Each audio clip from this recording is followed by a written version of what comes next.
Bom, nós queremos continuar um pouquinho. Eu queria convidar você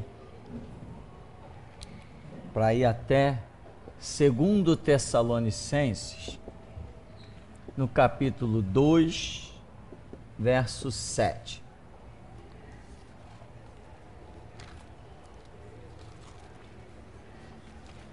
Nós vamos ver assim, eu acho intrigante essa maneira que Deus opera.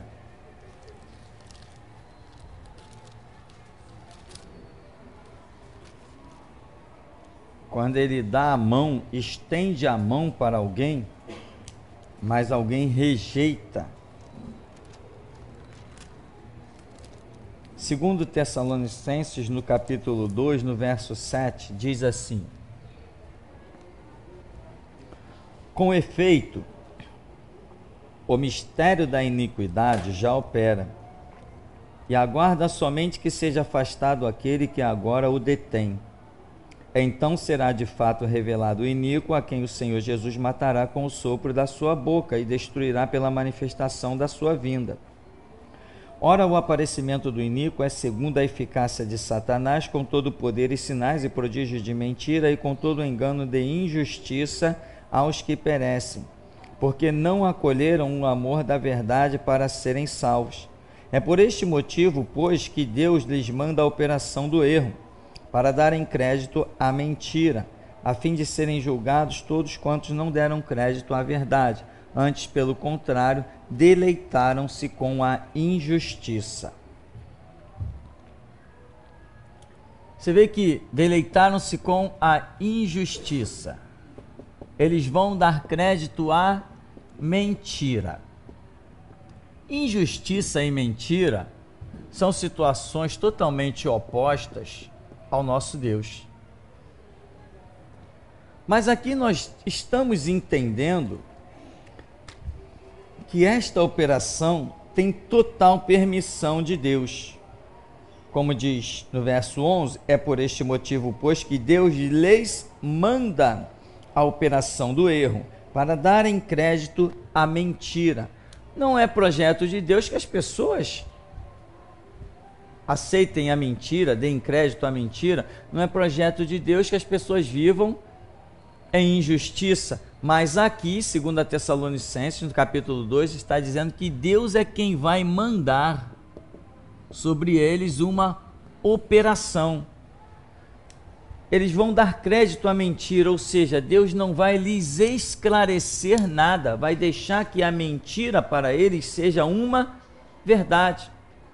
Eles vão se deleitar com injustiça de uma maneira sobrenatural. A injustiça para eles vai ser uma coisa normal, ou seja, nós estamos falando de uma sociedade que vai ser um verdadeiro lixo, e nós estamos falando de um período em que o anticristo estará reinando sobre a terra no seu período máximo, que será de 7 anos. Agora, você vê que no verso 10 diz: com todo engano de injustiça aos que perecem, porque não acolheram o amor da verdade para serem salvos. Ou seja, toda a humanidade, apesar de Deus ter feito coisas tão grandiosas pela humanidade, eles têm até hoje rejeitado Cristo, zombado de Cristo. Isso inclui os judeus, isso inclui os espíritas, inclui judeu, inclui espírita, inclui católico, inclui muitos evangélicos, ou como eu costumo dizer, que pensam que são evangélicos. Por quê? Porque o evangelho é algo tão tremendo, glorioso, o sangue de Cristo tão valioso, e as pessoas acham que as suas vidinhas medíocres podem ser comparadas a uma vida cristã. Pessoas que concordam com tudo, pessoas que se sujeitam a tudo, pessoas que não sentem fome e sede de justiça, pessoas que não compram briga da justiça, né? Não lutam pela verdade, pessoas que estão nem aí, o mundo está passando diante delas. São crentes evangélicos que têm uma vidinha e pensam que também são alguma coisa. E quando aparece alguém pregando ousadamente, a pessoa diz assim: não, você é muito radical. Não é assim que acontece? Sempre que você fala uma coisa um pouquinho mais firme, não, peraí, que isso? Que radicalismo é esse? Não é assim que acontece? Só você esticar um pouquinho mais a palavra e falar, não, meu negócio é Deus, eu não tenho nada a ver com o mundo, nada a ver com os homens, nada a ver com lei de homem, meu negócio é Deus. Não, você é muito radical. Não é bem assim não.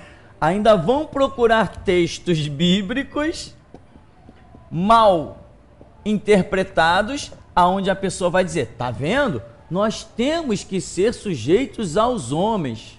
Não, o meu Jesus disse que eu não posso servir a dois senhores. Então eu só me sujeito a um, que é ele. O que nós vemos? Pessoas que rejeitam, como diz a Bíblia, eles rejeitaram o amor da verdade para serem salvos. O que é o amor da verdade? É o Evangelho do Senhor Jesus, que foi anunciado e continua sendo anunciado, vai estar sendo anunciado. A rejeição da justiça e da verdade, porque Jesus Cristo é justiça nossa, né? A rejeição da justiça e da verdade vai fazer com que Deus retire a sua graça, retire o seu espírito e deixe que o espírito do diabo, de Satanás, domine sobre a terra. E embora nunca tenha sido projeto de Deus que o diabo domine sobre o homem, que é a coroa da sua criação, porém, haverá um período sobre a terra, nesse período do reinado do anticristo, também nunca foi projeto de Deus que o diabo reinasse com poder absoluto sobre a terra, mas vai haver um período em que o diabo vai reinar com poder absoluto e que a humanidade vai se sujeitar ao diabo. Vai se sujeitar por quê? Porque Deus lhes permitirá uma operação do erro em que eles não vão discernir mentira da verdade. Eles não vão discernir injustiça de justiça. Eles não vão discernir. Porque todo discernimento que nós temos, mesmo o ímpio lá fora, todo discernimento que nós tenhamos, toda a capacidade de raciocínio que a nossa mente possui, isso é porque existe o brilho da glória de Deus ainda sobre as nossas vidas. Se esse brilho da glória de Deus, essa graça de Deus, até o ímpio, até o satanista, ele tem uma graça de Deus sobre a vida dele, senão ele se desesperaria e se mataria. Mesmo uma pessoa mais ímpia, mais satânica, mesmo aquela que diga assim, eu cuspo em Jesus, eu taco fogo na Bíblia, eu odeio Deus, mesmo este, enquanto Deus ainda está lhe dando oportunidade de vida, né, se manter de pé, enquanto Deus ainda não extinguiu as oportunidades na sua vida, ele tem sobre ele uma graça de Deus, mesmo blasfemando contra Deus. Quem foi mais blasfemador do que o apóstolo Paulo? E a graça estava sobre ele? Estava, a ponto de Jesus se manifestar para ele e uma luz gloriosa e uma voz, uma conversão rara que a gente não vê em qualquer dia. E no entanto, quem foi Paulo? Um assassino. Ele mesmo disse que ele arrombava casas, ele obrigava pessoas a blasfemar do nome do Senhor, a negar o Senhor, ele conduziu pessoas à morte. Ele mandou apedrejar Estevão, ele levou pessoas para as arenas. Esse homem era digno de morte, mas ao contrário de Deus matá-lo, Deus o resgatou. Por quê? Então existiu sobre ele uma graça. Então, mesmo as pessoas mais ímpias, existe sobre elas uma graça. Porém, nesse período da grande tribulação, essa graça será por completo retirada. As pessoas vão estar atordoadas, a tal ponto que a Bíblia tem uma expressão que as pessoas desejarão a morte. E a morte, ou seja, será um desejo ardente que elas não vão encontrar, elas não vão conseguir satisfazer o seu desejo. Então, essa época vai ser de um caos. Por quê? Porque a graça de Deus será retirada de sobre a humanidade. E o mundo estará atordoado, o mundo estará em desespero. E fora as taças e outras coisas mais, o período é chamado de grande tribulação, não é só por causa daquelas pragas, a fome que vai existir, as guerras, a escassez dos alimentos, os preços altíssimos, o sol escaldante, maremotos, tempestades, isso que a Bíblia diz que vai haver. Não é só por isso que nós classificamos aquilo como uma grande tribulação, não. Porque nós temos visto muitas catástrofes e nem por isso as pessoas têm se desesperado. No Japão vem uma onda, varre tudo, daí a 3 meses eles reconstruíram tudo. Nos Estados Unidos vem um ciclone, varre tudo, daí a 3 meses eles reconstruíram todo. Não tem desespero. Não se vê ninguém desesperado. Mas neste período da grande tribulação, quando a Bíblia diz que quando Deus vai retirar o Espírito Santo da terra, como nós lemos, há um que o detém até que do meio seja tirado, ou seja, o Espírito Santo que detém o mover de Satanás até ser tirado, e o Espírito Santo vai ser tirado na grande tribulação, quando o diabo estiver reinando. Então, quando essa graça se ausentar, o Espírito Santo é retirado, as pessoas terão tormentos internos. Elas estarão desesperadas não somente com a fome, não é só isso que vai atordoá-las. Elas vão estar desesperadas aqui, no seu fator psicológico, não vai ter a graça do Espírito Santo, mostrando para elas a possibilidade de um futuro. Não vai haver esperança.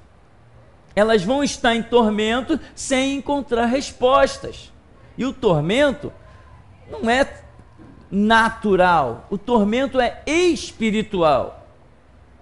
Talvez alguns de nós lembrem o período que nós passamos sem Cristo, como nós ficávamos, a nossa cabeça girava, você girava sem paz, sem descanso, você ficava tentando achar respostas dentro da sua mente e não achava. Então a ausência da graça do Espírito Santo te faz ficar em um verdadeiro parafuso. Quando você consegue parar, pensar nas coisas, é porque o Espírito Santo está ali sobre você. Naturalmente só, você não consegue concluir nada. Pode ser o pior ímpio, mas se o camarada consegue alguma paz, consegue alguma linha de raciocínio, é porque de alguma maneira a glória de Deus ainda está permanecendo sobre ele. Mesmo que ele ali naquele momento esteja a caminho do inferno. Lembra quando Saul pecou contra Deus e a Bíblia diz que Deus se ausentou de Saul? Saul ficou em desespero, Saul ficava em tormento. Tinha que Davi vir tocar a harpa, Davi cheio do Espírito Santo, já ungido para se tornar rei de Israel. A presença de Davi dava paz a Saul. E Saul era ali, ficava em tormento, e a Bíblia diz que um espírito mau da parte do Senhor atormentava Saul. É mesmo? Tinha um espírito mau da parte do Senhor que atormentava Saul? Alguém viu ele?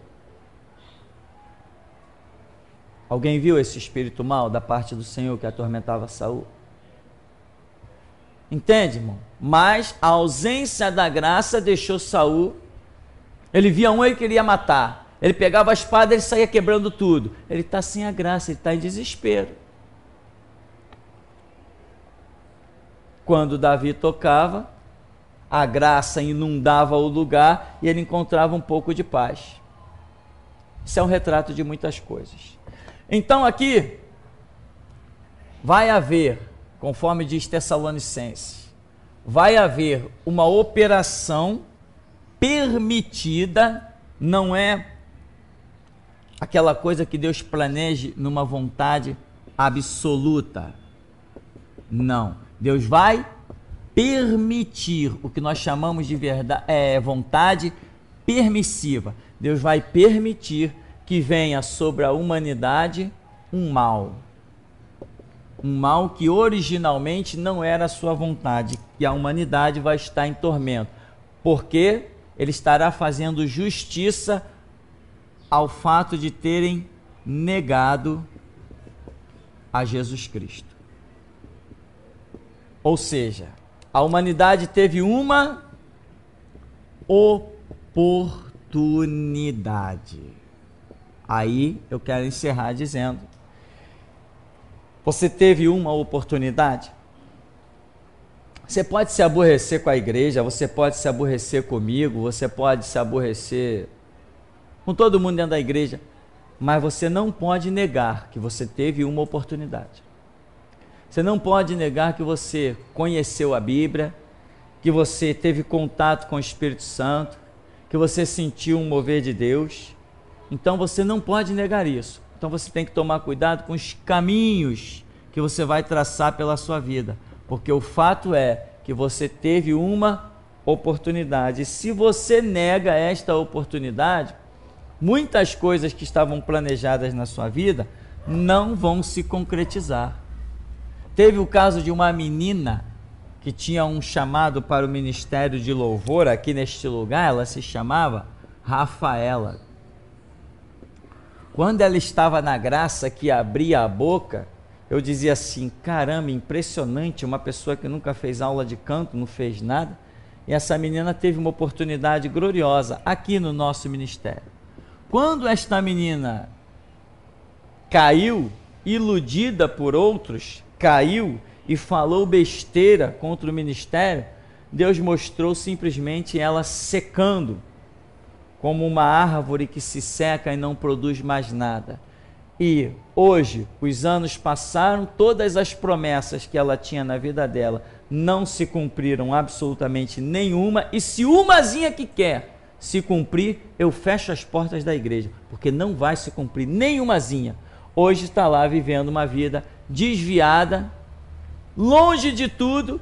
Por quê? Porque teve uma oportunidade, mas se deixou desviar dos projetos de Deus. Então, irmão, quando você tem uma oportunidade, não pense que isso acontece qualquer hora, isso vai acontecer de novo. Não, se eu não pegar dessa vez, lá na esquina eu pego ela de novo. Não, atente para o fato. Você hoje conhece Jesus Cristo? Jesus Cristo não é alguém que você conhece hoje e abandona amanhã. Você tem que morrer com ele. Jesus Cristo, a palavra de Deus, você sabe que a Bíblia é a palavra de Deus? Então isso não é um livro para ser desprezado, largado, abandonado. Se você tem uma oportunidade hoje, você tem que aproveitar. Aproveite. Quando eu conheci Jesus, eu segui em frente, fui embora, segui meu caminho.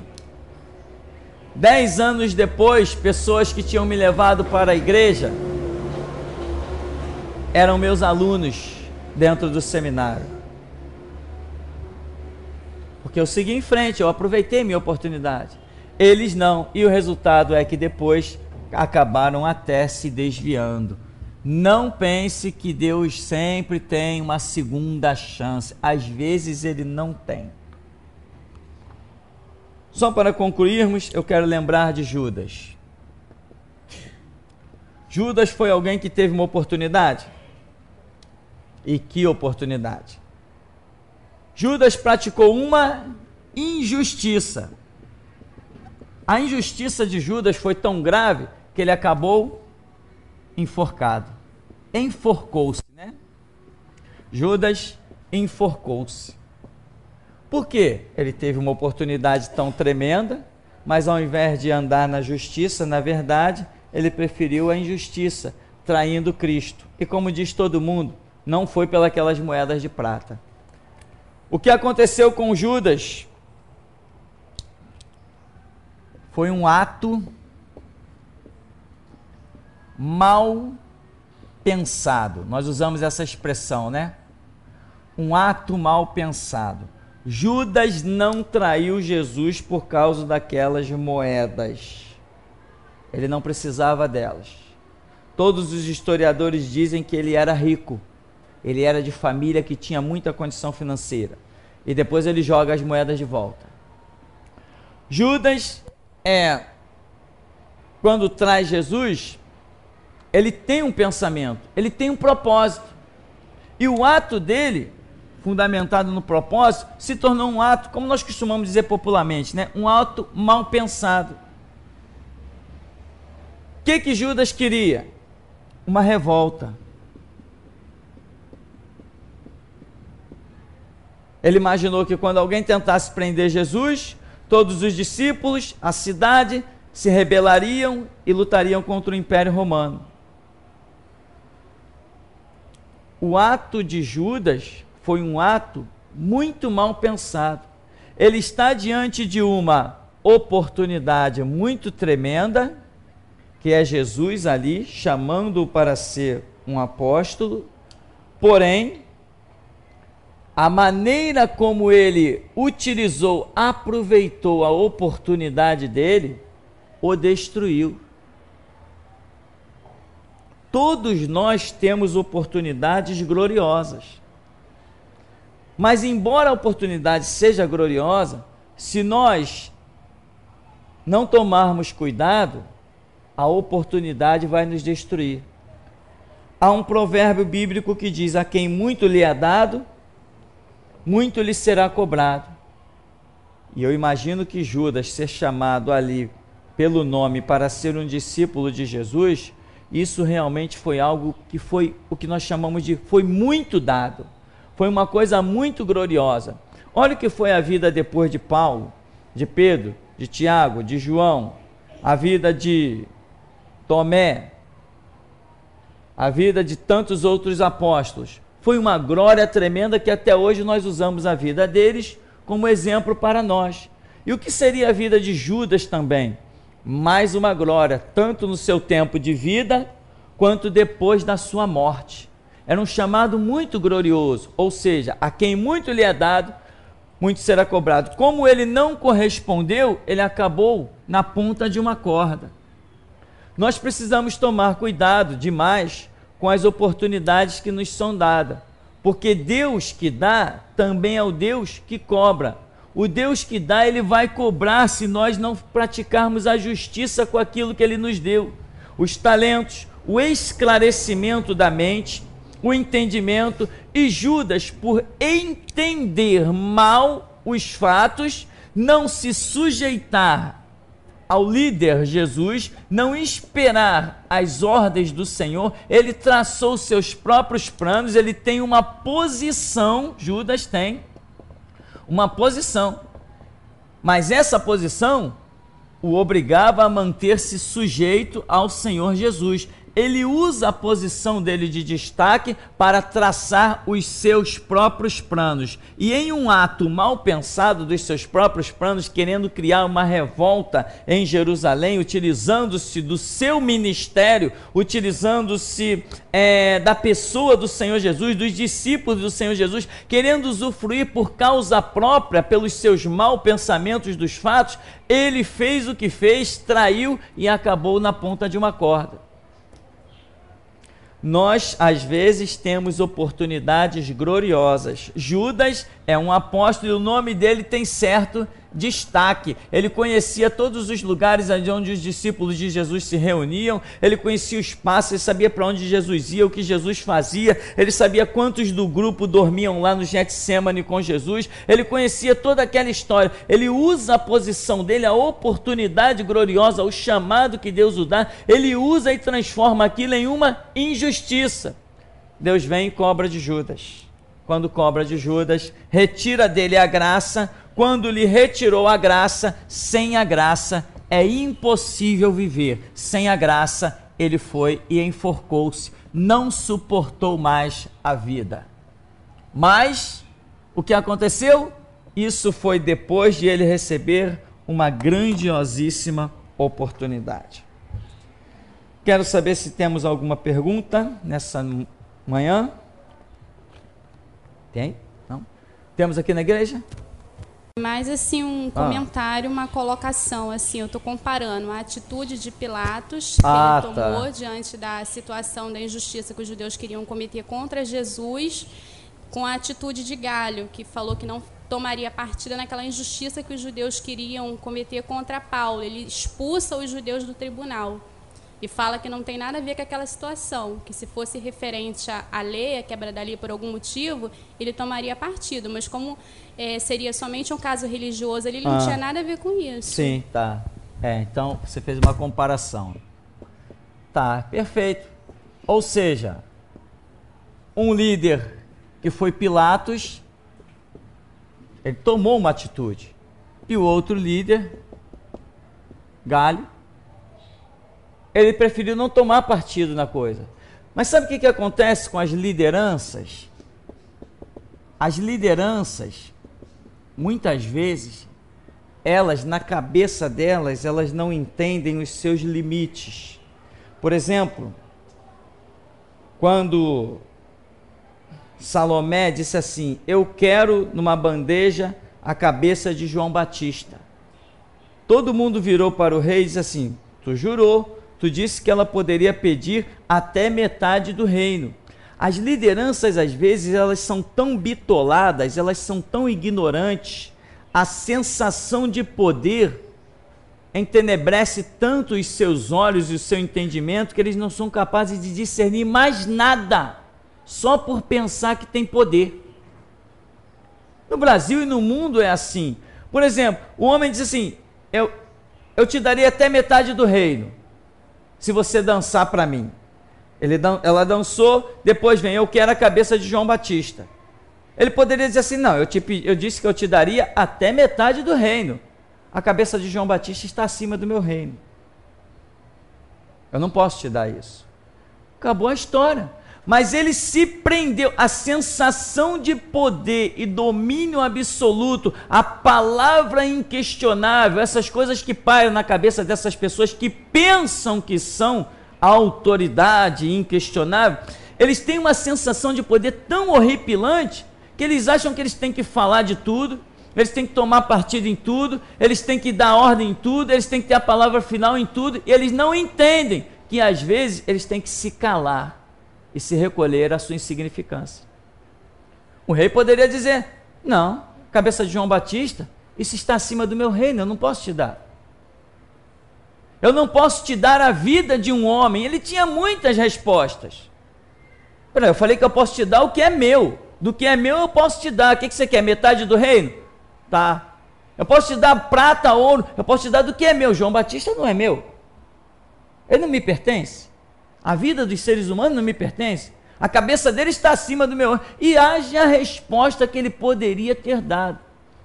Pilatos também poderia ter dado. Irmão, amanhã depois você pode ser um chefe aí de uma empresa, um subchefe, e você pode ter pessoas humildes que dependam do emprego ali. Você tem que tomar cuidado com o que você vai fazer. Deus está de olho em você. Tem muita gente por aí que está achando que está praticando justiça e depois, quando Deus cobrar, vai ser um caso sério. Tem militares por aí que fazem justiça. Esses jovens de 18 anos, quando se alistam, a sua primeira semana, o seu primeiro mês de trabalho dentro dos quartéis, é pior do que escravatura, é pior do que navio negreiro. Jovens que têm que fazer exercícios até o meio-dia, de manhã até o meio-dia, debaixo de um sol escaldante. Depois, quando dá meia-noite, ele tem que estar de plantão com uma arma na mão. Isso é impossível. Nenhum corpo humano aguenta uma coisa dessa, a não ser que tenha sido treinado e super treinado para isso. E quantos desses jovens desejosos de seguir carreira, na hora que vem o oficial do dia lá com a pranchetinha: fulano, dá seu número. Quando vê, o cara está dormindo. Ah, está dormindo? Vou botar aqui na tua ficha que tu estava dormindo.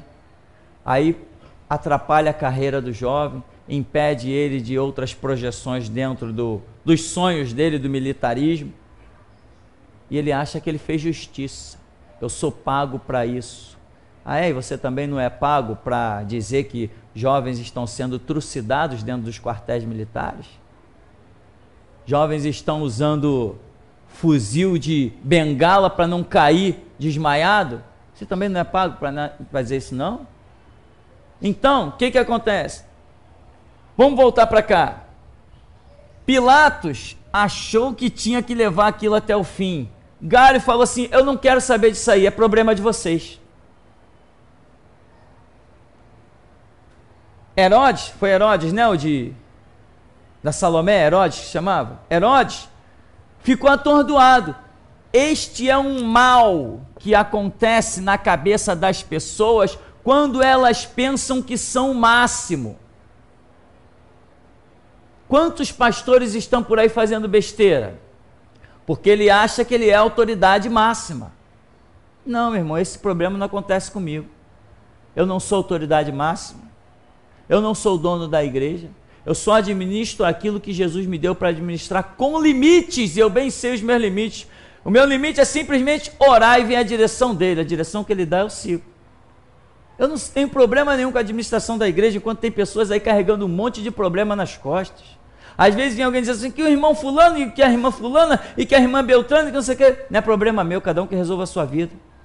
Eu sei dos meus limites. Enquanto pastores estão lá indo na casa dos irmãos, fazendo reuniãozinha, o que está acontecendo? Vamos ajustar. Jesus não me chamou para isso, Jesus me chamou para cuidar da igreja, do púlpito. Que cada um faz com a sua vida é problema deles. Pilatos teve uma atitude, eu gostei muito dessa lembrança dos fatos. Galho teve uma atitude e Herodes teve também as suas atitudes.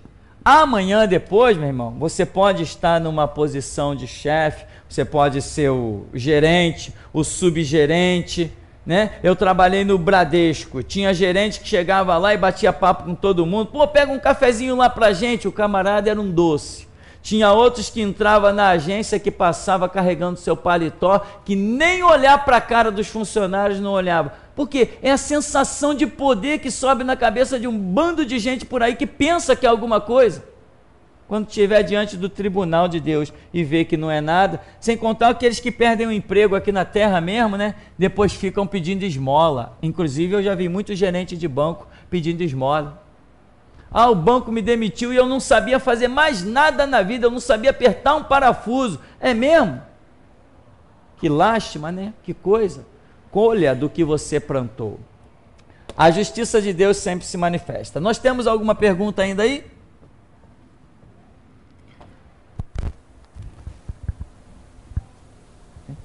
Tupiranê, a igreja aqui, Geração de Jesus Cristo, né, através de você, ela foi uma das igrejas, a igreja denunciando algumas falcatruas desses pastores, desses homens que se dizem de Deus, entendeu? E agora nós estamos vendo aí algumas revelações através da imprensa, entendeu? Desses homens. Isso aí seria mais ou menos Deus mostrando a essas pessoas que creem neles, né, dando mais uma oportunidade para eles que se arrependam, para eles ver realmente, vamos dizer que nós estávamos certos, né, que a igreja estava certa, entendeu? É interessante, nós estamos vivendo um tempo, esse tempo que nós estamos vivendo, aonde o podre, né, o podre de muitos falsos pastores estão todos transbordando. É pastor acusado de estupro de menor, é pastor acusado de traição, é pastor acusado de pegar o dinheiro da igreja para comprar fazendas milionárias, é pastor acusado não, é provado, né? Acusado que eu estou falando no sentido de que foi provado. É pastores que foram envolvidos com a maçonaria, é pastores com pactos com políticos. Pastor com pacto com político é uma das coisas mais nojentas que poderia existir no meio evangélico. Hoje nós estamos vendo tudo isso. Por quê? Porque nós estamos vivendo o tempo da restauração. É o tempo em que as denúncias vão aparecer. Se você observar, restauração foi... A linha de restauração é Jeremias, é Elias, é João Batista. Se você observar essa linha, você vai ver um mundo de denúncias que esses homens fazem e como Deus mostra as coisas que estavam acontecendo. Inclusive, aonde ninguém via, Deus dava visão às pessoas de coisas que estavam acontecendo dentro dos templos, dentro dos palácios. Esse é o tempo que nós estamos vivendo, em que o podre vai aparecer, mas eu vou dizer uma coisa: mesmo que o podre apareça, as pessoas vão continuar seguindo ao erro e à mentira. Não se iluda achando que as pessoas vão sair da engano, da mentira. Não vão. Por quê? Porque elas também levam lucro. Tem pessoas que gravam CDs dentro de certas denominações e só na denominação, só ali na denominação, ela vende 1000 CDs. Só na denominação. É o lucro de R$10 por CD. Multiplica aí 10 vezes 1000. 10 mil. Então não importa que aquilo seja um lixo, ela está usufruindo daquilo. É uma pergunta de um ouvinte chamado Paulo. Ele diz assim: pastor, se Judas era rico e tinha razões políticas para traí-lo, por que ele roubava a bolsa, como diz em João 12,6? É verdade. Por quê? Ele roubava, como o apóstolo João escreve dizendo assim, ele é um mau caráter. Ele já pegava do dinheiro que estava ali na bolsa. Ou seja, ele pegava sem autorização. Ele não tinha autorização para pegar. Não quer dizer que ele pegasse por uma necessidade extrema. Ele pegava pela facilidade de ali estar. Ele está ali, ele ia lá, ele pegava. Estou precisando de um dinheiro aí. E ali pegava. Não quer dizer que ele tivesse a necessidade. Ele poderia ir e pegar do dele. E lá na cidade dele, onde os familiares dele é Judas Iscariotes, né? Ele era de uma cidade chamada Iscarionte. Ele tinha propriedade, segundo os historiadores, a sua família era rica, ele tinha bens. Só que ele está lá para os lados de Jerusalém, está vivendo para aquelas bandas lá. Ele viu a facilidade, ele pegava. Aí João escreve dizendo que ele era um ladrão. Ou seja, na verdade, esse detalhe da bolsa que ele pegava já está revelando um caráter que ele tem aí meio, vamos assim dizer, deturpado, um caráter problemático. Porém, o fato de roubar alguma coisa não quer dizer que não tenha recursos. Tem gente que rouba sem precisar roubar. Tem gente que rouba por preguiça. Não vou no banco não, tem esse dinheiro aqui em cima dessa mesa, não tem ninguém me vendo. O tempo que eu vou lá no banco, eu pego esse daqui mesmo. Por aí, tem esses detalhes. Então, não é o fato de Judas roubar dinheiro da bolsa, que a gente não sabe quanto era esse dinheiro, nós não temos ideia de quanto era esse dinheiro, não é o fato dele roubar de uma simples bolsa que vai deixar de valer a informação de que ele era um homem com posses, ele era um homem de família rica. Alguém mais? Podemos encerrar? Vamos? Então vamos encerrar.